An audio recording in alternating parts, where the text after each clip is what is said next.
선량한 마음으로 주님을 생각하고 순수한 마음으로 그분을 찾아라. 성부와 성자와 성령의 이름으로 아멘. 주님, 이제 주님을 만나려 합니다. 당신의 말씀을 들려주시고 당신의 말씀을 보여주시고 당신의 말씀을 만지게 해주십시오. 저를 보시는 주님의 기쁨을 느끼게 해주십시오. 저와의 만남을 기뻐하시는 우리 주 예수 그리스도를 통하여 비나이다. 아멘. 정치적, 종교적 분단. 열왕기상 12장. 르호보암은 세겜으로 갔다. 온 이스라엘이 그를 왕으로 추대하려고 그곳에 모여 있었다. 느밧의 아들 여로보암은 솔로몬 왕을 피하여 에집트에 머물러 있다가 이 소식을 듣고 에집트에서 돌아와 있었는데 사람들이 그를 불러냈다.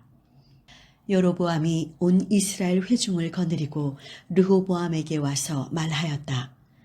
임금님의 부왕은 우리에게 무거운 멍에를 메웠습니다. 이제 임금님께서는 부왕이 메웠던 이 무거운 멍에를 가볍게 해주시고 심한 일을 덜어주십시오. 그래야만 우리는 임금님을 받들어 섬기겠습니다. 그는 3일간 말미를 주면 대답하겠다고 약속하여 백성들을 돌려보냈다. 르호보암 왕은 부왕 생존 시에 부왕을 섬기던 나이 많은 신하들을 불러 이 백성의 요구에 어떻게 대답하면 좋겠소? 하고 의논하였다. 그들이 대답하였다. 오늘 임금님께서 이 백성의 종이 되어 그들을 섬기려고 하십니까? 그러면 그들에게 좋은 말씀으로 대답해 주십시오.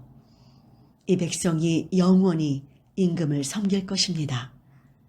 그러나 왕은 그 원로들의 충고를 받아들이지 않았다. 그 대신 자기와 함께 자라난 젊은이들로서 자기를 받드는 자들과 상의하여 그들에게 선왕께서 메워준 멍에를 가볍게 해달라고 백성들이 요구하는데 어떻게 대답하면 좋겠는가 하고 물었다.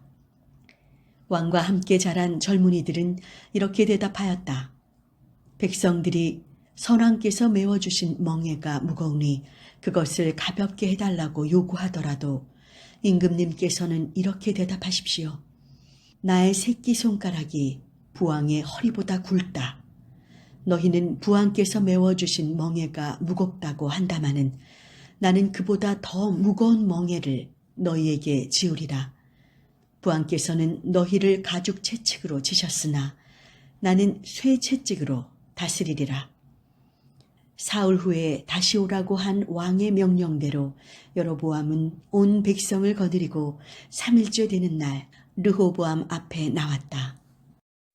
왕은 원로들의 충고를 끝내 외면하고 가혹한 말로 백성들에게 대답하였다. 그는 젊은이들이 일러준 대로 백성들에게 말하였다. 선왕께서 너희에게 무거운 멍에를 메웠다. 그렇지만 나는 그보다 더 무거운 멍에를 메우리라. 선왕께서는 너희를 가죽 채찍으로 치셨으나 나는 쇠 채찍으로 다스리리라. 왕은 이처럼 끝내 백성들의 요구를 들어주지 않았다. 야훼께서 실로 사람 아히야를 시켜 느밧의 아들 여로보암에게 하신 그의 말씀을 이루시려고 이를 그렇게 꾸미셨던 것이다.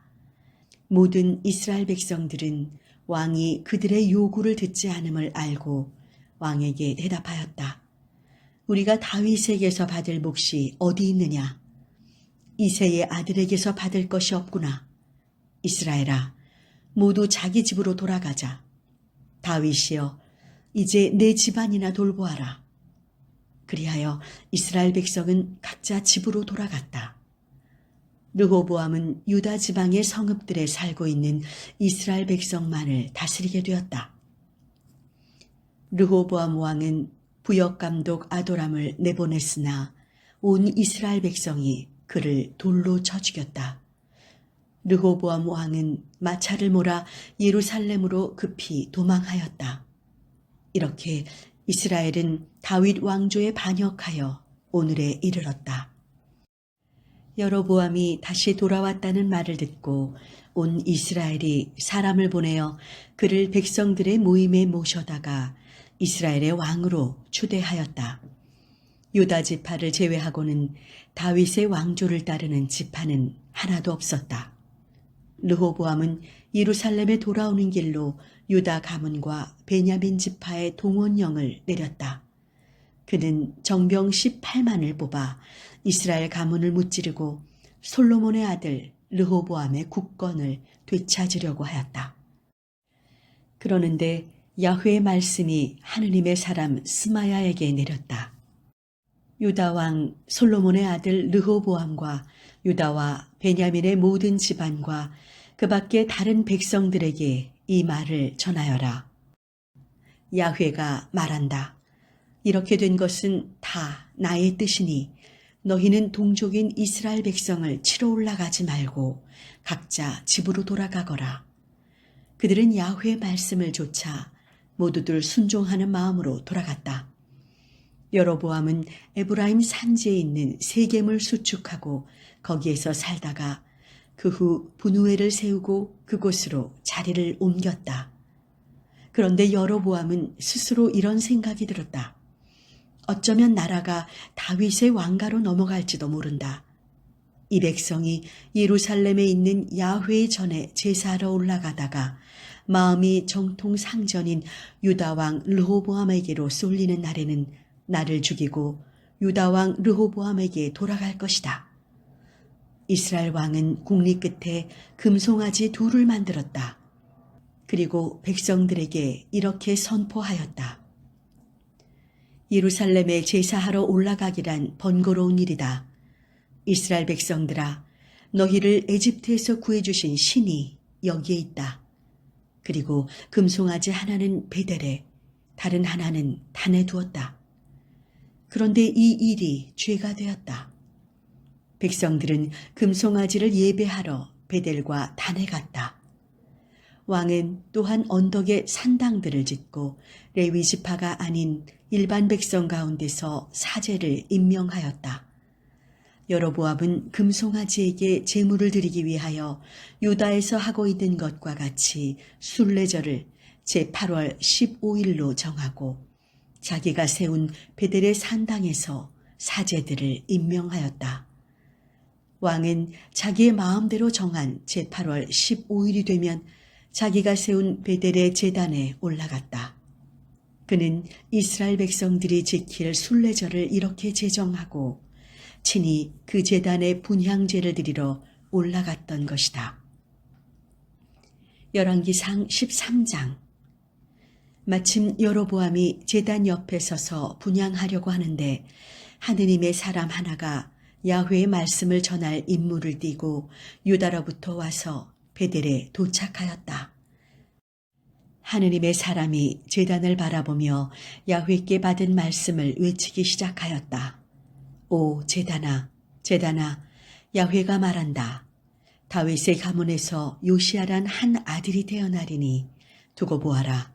그가 내 위에 분향하는 산당의 사제들을 죽여 그 뼈를 내 위에서 태우리라.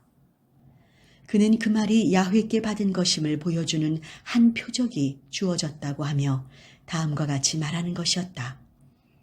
이 제단이 산산조각이 나고 그 위에 있는 잿가루가 쏟아지리라. 여로보암 왕은 하느님의 사람이 베델 제단을 바라보며 이렇게 외치는 것을 듣고 제단에서 손을 들어 그를 가리키면서 체포하라고 명령하였다. 그러자 그를 가리켰던 손이 곧 마비되어 오므릴 수가 없게 되었다. 곧 이어서 하느님의 사람이 전한 야훼의 말씀대로 제단이 부서져 산산조각이 나고 제단 위에 있던 재가 쏟아지는 표적이 나타났다. 이렇게 되자 왕은 하느님의 사람에게 야훼 하느님께 은총을 빌어 자기 손이 다시 회복되도록 기도해달라고 애걸하였다. 하느님의 사람이 야훼께 기도하자 왕의 손이 즉시 나아서 전과 같이 되었다. 왕이 하느님의 사람에게 말하였다. 내 집으로 함께 가서 식사하고 피로를 풀도록 하십시다. 내가 또 당신에게 선물도 드리리다. 그러자 하느님의 사람이 왕에게 대답하였다. 왕실 재산의 절반을 준다 해도 왕의 궁전에는 가지 않겠소. 그리고 이곳에서는 식사를 하거나 물을 마시지 않겠소. 야훼께서 나에게 여기에서 식사를 하거나 물을 마시지 말고 올 때도 갔던 길이 아닌 다른 길로 오라고 명령하셨기 때문이요. 그리고 나서 하느님의 사람은 그가 베델로 올 때 왔던 길과는 다른 길로 돌아갔다. 그 즈음에 한 늙은 예언자가 베델에 살고 있었다. 그의 아들들이 그날 하느님의 사람이 베델에 와서 행한 일과 왕에게 말한 것을 모두 아버지에게 말해 주었다. 그들의 아버지가 그 사람이 어느 길로 돌아갔느냐고 묻자 아들들은 하느님의 사람이 유다로 돌아간 길을 아버지에게 일러주었다. 그 말을 듣고 아버지는 곧 나귀의 안장을 얹으라고 아들들에게 명하였다. 노인은 그들이 안장을 얹은 나귀를 타고 떠났다. 그는 하느님의 사람의 뒤를 쫓다가 마침내 느티나무 밑에 앉아있는 그를 만났다. 노인이 그에게 당신이 유다에서 온 하느님의 사람이요? 하고 묻자 하느님의 사람은 그렇습니다. 하고 대답하였다. 노인이 하느님의 사람에게 우리 집으로 가십시다. 무엇 좀 드시고 가십시오. 하고 권하였다. 하느님의 사람이 말하였다. 나는 노인장과 함께 되돌아갈 수가 없습니다. 노인장의 집에 들어갈 수도 없습니다. 이곳에서는 무엇이건 함께 먹을 수가 없군요. 물 한 모금도 마시지 못하겠습니다. 야훼께서 나에게 이곳에서는 아무것도 먹지 말고 마시지도 말며 돌아갈 때는 처음에 왔던 길이 아닌 다른 길로 가라고 하셨기 때문입니다. 그 말을 들은 노인은 하느님의 사람에게 이렇게 말하였다. 나 역시 당신과 같은 예언자요. 야훼께서 천사를 보내시어 나에게 말씀하시기를 당신을 집으로 데려다가 식사와 물을 대접하라고 하셨소. 그러나 이것은 거짓말이었다. 하느님의 사람은 왔던 길을 되돌아가서 그 늙은 예언자의 집에 이르러 식사를 하고 물을 마셨다. 그들이 함께 앉아 먹고 있는데 하느님의 사람을 데리고 온 늙은 예언자에게 야훼의 말씀이 내렸다. 그래서 그는 유다에서 온 하느님의 사람에게 큰 소리로 그 말씀을 전하였다. 야훼께서 이렇게 말씀하셨소. 너는 야훼의 말을 순종하지 않았고 너의 하느님 야훼가 너에게 명령한 것을 지키지 않았으며 가던 길을 되돌아왔을 뿐 아니라 음식과 물을 먹지도 마시지도 말라고 한 곳에서 먹고 마셨다. 그러므로 너의 시체는 조상들의 무덤에 묻히지 못하리라. 하느님의 사람은 식사를 마친 다음 안장을 나귀에 얹어 타고 떠났다. 하느님의 사람은 출발하여 길을 가다가 도중에 사자 한 마리를 만나 죽었다. 그 시체는 길에 버려진 채로 있었는데 나귀와 사자가 그 옆에 서 있었다. 그곳을 지나가던 사람들이 사람의 시체가 길가에 버려져 있고 그 옆에 사자 한 마리가 서 있는 것을 보게 되었다. 이 광경을 본 사람들은 늙은 예언자가 사는 읍내로 들어가서 이 이야기를 퍼뜨렸다. 그를 데리고 왔던 그 늙은 예언자는 이 소문을 듣고 탄식하였다. 그는 정말로 하느님의 사람이었구나. 그가 야훼의 말씀을 순종하지 않더니 야훼께서 기어이 말씀하신 대로 사자를 보내시어 그의 사지를 찢어 죽이게 하셨구나. 그리고 나서 예언자는 아들들에게 나귀의 안장을 얹으라고 분부하였다. 아들들이 그대로 하였다. 그는 길을 떠나가다가 시체가 길에 버려져 있고 나귀와 사자가 그 시체 곁에 서 있는 것을 보았다. 사자는 시체를 먹거나 나귀를 죽이지는 않았다. 예언자는 장례를 치러주려고 그 하느님의 사람의 시체를 나귀에 싣고 성으로 돌아왔다. 그는 그 시체를 자기 가족 묘지에 안장하고 자식들과 함께 아이고 이 사람아 하며 슬프게 곡을 하였다. 그를 매장한 후에 늙은 예언자는 자식들에게 이렇게 말하였다. 내가 죽거든 이 하느님의 사람이 묻힌 무덤에 같이 묻어다오. 내 뼈를 그의 뼈 옆에 나란히 묻어라. 그 하느님의 사람이 야훼의 말씀을 받아 베델의 제단과 사마리아의 모든 산당을 두고 예언한 말씀이 모두 그대로 이루어지리라. 이런 일이 있은 후에도 여로보암은 그의 악한 길에서 돌아서지 아니하고 오히려 일반 백성 가운데서 자기 마음대로 산당의 사제를 뽑아 임명하였다. 여로보암 왕가는 이런 일로 죄를 얻어 결국 지상에서 자취도 없이 사라지게 된 것이다. 열왕기상 14장. 그때 여로보암의 아들 아비야가 병들어 눕게 되자 여로보암 왕이 왕비에게 말하였다. 자, 이렇게 해봅시다. 당신은 왕비임을 몰라보게 몸을 변장하고 실로로 가시오. 그곳에는 아히야라는 예언자가 살고 있어. 그 예언자는 내가 이 백성의 왕이 될 것이라고 일러주던 바로 그 사람이요. 빵 연하문 개와 과자 약간 그리고 꿀 한 단지를 가지고 그에게 가서 물어보시오. 왕자가 나을지 낫지 못할지를 그가 말해줄 것이오. 여로보암의 아내는 그의 말대로 출발을 서둘러 실로에 있는 예언자 아히야의 집에 이르렀다. 그런데 아히야는 이미 늙었으므로 눈이 어두워 잘 보지 못하였다. 야훼께서 아히야에게 미리 일러주셨다. 여로보암의 아내가 병든 제 아들의 병이 어떻게 될지 너에게 물으러 올 것이다. 오거든 이러이러하게 대답하여라. 여로보암의 아내는 신분을 감추고 딴 여자처럼 가장하고 오리라. 아히야는 그 여자가 방문 앞으로 다가서는 발소리를 듣고 이렇게 말하였다. 여로보암의 아내여 들어오시오. 어찌하여 이렇게 다른 여자인 양 가장하고 오셨소. 나는 당신에게 가슴 아픈 말을 전해야겠소. 여로보암에게 가서 말하시오. 이스라엘의 하느님 야훼께서 이렇게 말씀하십니다. 내가 너를 백성 가운데서 뽑아 내 백성 이스라엘을 다스리는 영도자로 임명했으며 다윗의 왕가에서 나라를 갈라 너에게 주었다. 그러나 너는 나의 종 다윗만 하지 못하였다.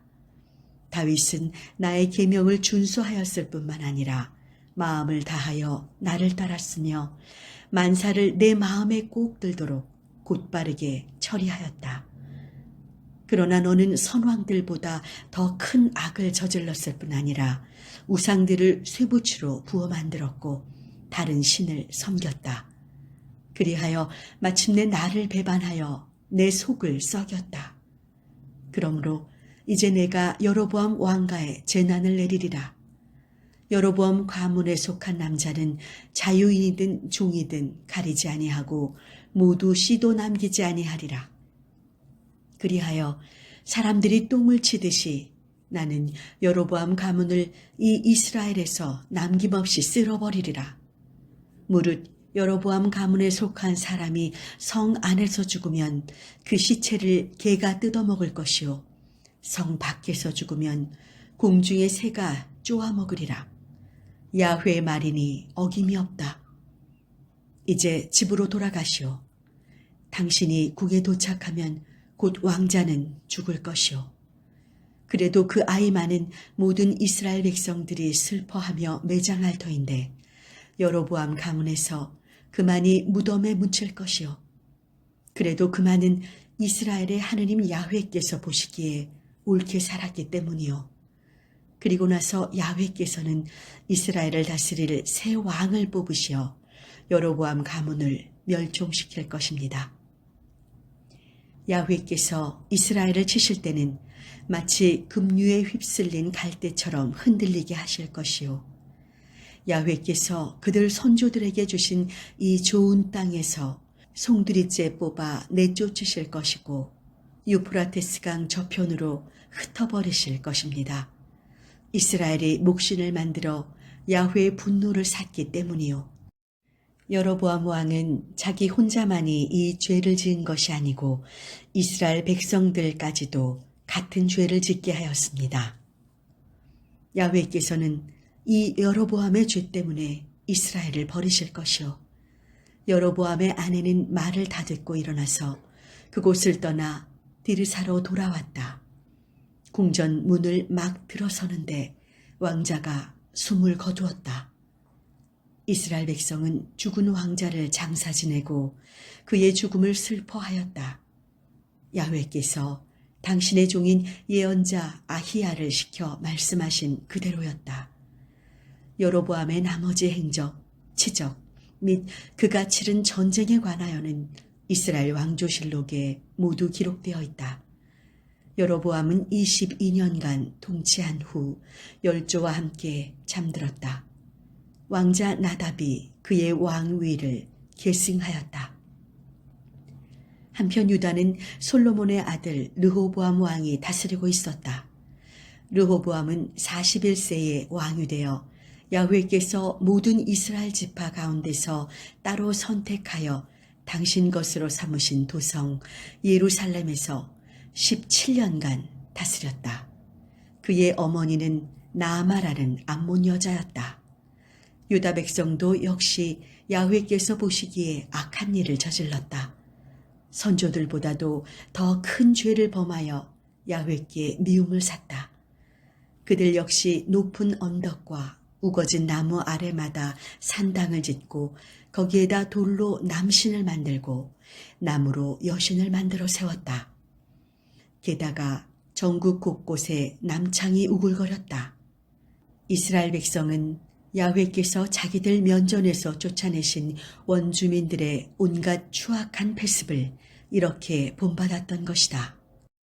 르호보암 왕 제5년에 에집트의 시삭 왕이 예루살렘을 침공하여 야훼의 전과 왕궁의 모든 보물을 샅샅이 뒤져 모두 가져갔다. 그는 솔로몬이 만든 금방패를 포함하여 모든 값진 것을 가져갔다. 르호보암 왕은 금방패 대신 놋방패를 만들어 왕궁을 경비하는 친위대 장교들을 무장시켰다. 왕이 야훼의 전에 출입할 때마다 친위대원들은 그 놋방패를 들고 섰다가 다시 친위대실로 가져다 두곤 하였다. 르호보암의 나머지 행적과 치적은 유다 왕조실록에 모두 기록되어 있다. 르호보암과 여로보암 사이에는 그들이 살아있는 동안 전쟁이 그칠 사이가 없었다. 르호보암은 세상을 떠나 다윗성 안의 왕실 묘지에 안장되었다. 그의 아들 아비암이 왕위를 계승하였다. 성당 건축을 위해 기도합시다. 야훼께 청하는 단 하나 나의 소원은 한평생 야훼의 성전에 머무는 그것뿐. 아침마다 그 성전에서 눈을 뜨고 야훼를 뵙는 그것만이 나의 낙이라. 시편 27편 4절. 우리의 본향이 되시는 하나님, 우리로 하여금 새로운 성전을 위하여 기도하게 하심을 찬양하나이다. 이 시간 온 마음을 다하여 간구하오니 주님의 성전을 짓는 우리를 축복하여 주소서. 성전 건축의 모든 순간과 일하는 손길에 함께 하시어 모든 과정을 주님께서 원하시는 대로 이끌어 주소서. 우리의 근원이 되시는 하나님, 주님께서는 당신의 신실한 자녀들을 통하여 이곳에 성전을 세우시고 하나님 나라의 역할을 감당하게 하셨나이다. 새로운 약속의 터전에서 제단을 쌓고 예배를 드린 신앙의 선조들 같이 이제 우리도 새로운 성전을 짓고 그곳에서 예배드리며 그 약속을 갱신하게 하여 주소서. 우리의 피난처가 되신 하느님, 저희가 주님을 위해 바칠 새로운 성전에 늘 거하여 주시기를 청하나이다. 주님 계신 그 성전에서 주님을 배워 참된 진리와 평화를 얻게 하소서. 그리하여 우리를 변화시키시고 변화된 우리가 모든 세상을 변화시키는 역사를 이루어 주소서. 성부와 성령과 함께함을 나누는 신 우리 주 예수 그리스도의 이름으로 기도하나이다. 아멘.